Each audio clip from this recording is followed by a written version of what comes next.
Inna akhwafa ma akhafu ala ummati. Di antara yang paling aku khawatirkan yang akan menimpa umatku di antara beberapa kekhawatiran-khawatiran adalah asyirkal asghar. Syirik kecil.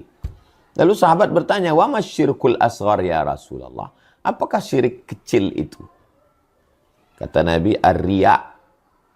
Mempertontonkan amal. Riya dari kata ra'a yara, melihat. Ara yuri, mempertontonkan, memperlihatkan. Hadisnya adalah kitab Musnad Ahmad bin Hanbal. Imam Ahmad bin Hanbal meninggal tahun 241 Hijrah di Baghdad. Imam mazhab yang keempat, Hanafi, Maliki, Syafi'i, Hanbali, Ahmad bin Hanbal. Hadisnya hadis sahih. Kenapa orang yang riya juga disebut syirik? Tapi syiriknya syirik kecil. Salat itu lillahi ta'ala, Allahu Akbar. Tapi ketika salat karena ingin dilihat orang, dinilai orang, ayatnya lebih panjang,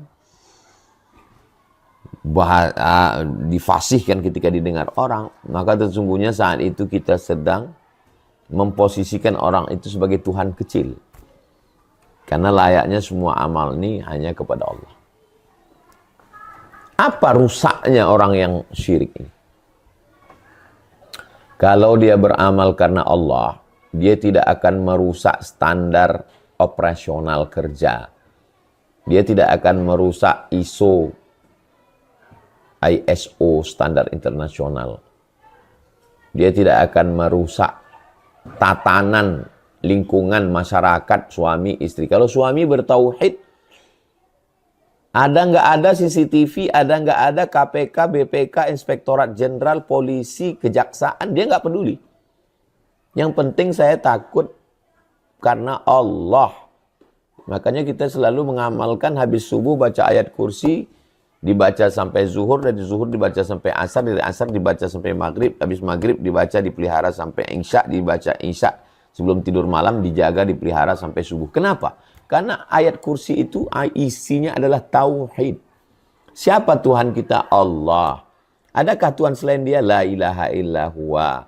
Apakah dia hidup? Al-Hayyu, dia maha hidup. Dia kasih saya hidup. Nanti hidup ini bisa dia ambil lagi. Al-Qayyum, dia mengatur hidup saya. Tidak ada pengaturan yang salah dan keliru. Tidak ada pokok kayu yang tumbang, tidak ada daun yang jatuh, tidak ada bumi yang basah dan kering kecuali dalam pengaturan Allah. Bagaimana kuasa dia? Lahu ma fis samawati wa ma fil ard. Apa yang di langit, apa yang di bumi punya dia. Adakah yang bisa menolong selain dia? Man dzalladzi yashfa'u indahu illa bi'idznih. Tahukah dia apa yang berbisik-bisik dalam hati, berkata-kata dalam pikiran? Ya'lamu ma baina aydihim wa ma khalfahum. Adakah yang punya pengetahuan selain dia? Ya'lamu ma baina aydihim wa ma khalfahum wa la yuhituna bi syai'in min ilmihi illa bima syaa'.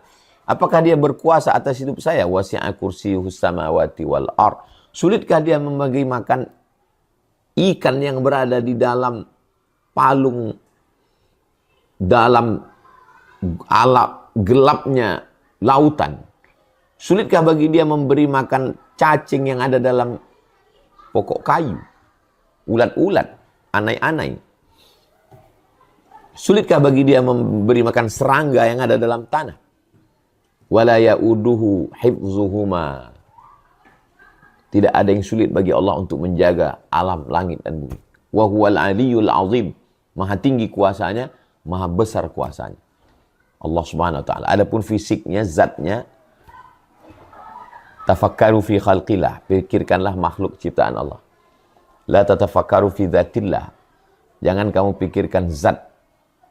Karena fa innakum la tuqaddiruna qadrah. Kamu tidak akan pernah mampu memikirkan.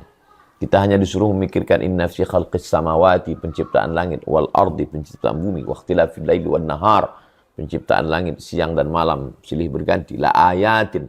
Itu semua adalah ayat-ayat tanda-tanda kekuasaan Allah. Bagi siapa? Li ulil albab, bagi orang yang berfikir. Jadi kalau kita bisa selamat dari syirik ini, alhamdulillah wa syukrulillah wa la haula wa la quwata illa billah. Mudah-mudahan apa yang kita bahas ini bermanfaat buat kita semua. Anak-anak kita ajarkan tauhid yang benar melalui sifat 20 wujud, qidam, baqa, mukhalafatul hawadisi, qiyamu binafsihi, wahdaniyah, qudrat, iradat, ilmun, hayat, sama, basar, kalam.